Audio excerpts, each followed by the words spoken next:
Jalna police ने एक धोखेबाज को गिरफ्तार किया है जो गुप्त धन के लिए मानव बलि देने की कोशिश कर रहा था। ये कार्रवाई जालना के भोकरदन पुलिस ने की है। गिरफ्तार भोंदू बाबा का नाम गणेश दामोदर लोखंडे है। इस मामले में आगे की जांच जारी है। इसकी जानकारी जालना के अतिरिक्त पुलिस अधीक्षक आयुष नोपानी ने दी है। भोकरदन मध्ये एक व्यक्तीने सुसाईड केला होता। त्याचा तपास जेव्हा आपण सुरू केला तेव्हा एक कात्रण भेटली होती। त्यामध्ये त्याच्याकडून त्याची मुलगी आणि काही पैशाच्या डिमांड एक बाबा करत होते।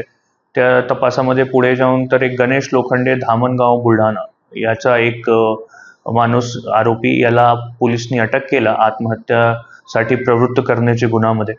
आणि त्याच्या तपासादौरान हे समोर आला की ते जे ॲक्च्युअल इंटेन्शन होता तो मुलीच्या नरबळी देण्याचा होता। आणि त्याच्या घरी जाऊन जेव्हा पोलिसांनी तपासणी वगैरे पंचनामा केला तर तिथे गड्ढे वगैरे करून त्याची तयारी पण दिसली समोर। ते सगळ्या रेकॉर्डवर घेतलं आणि त्याप्रमाणे नरबळी कायद्यामध्ये जे सेक्शन्स आहेत ते आपण वाढ केला आहे। आणि त्याच्याकडून अजून तपासणी सुरू आहे की अजून काही असे मिसिंग मुली वगैरे आहे का ज्याचा त्यांनी अगोदर काहीतरी नरबळीचा प्रकार झालेला होऊ शकते। तो अँगलनी पण तपास सुरू आहे।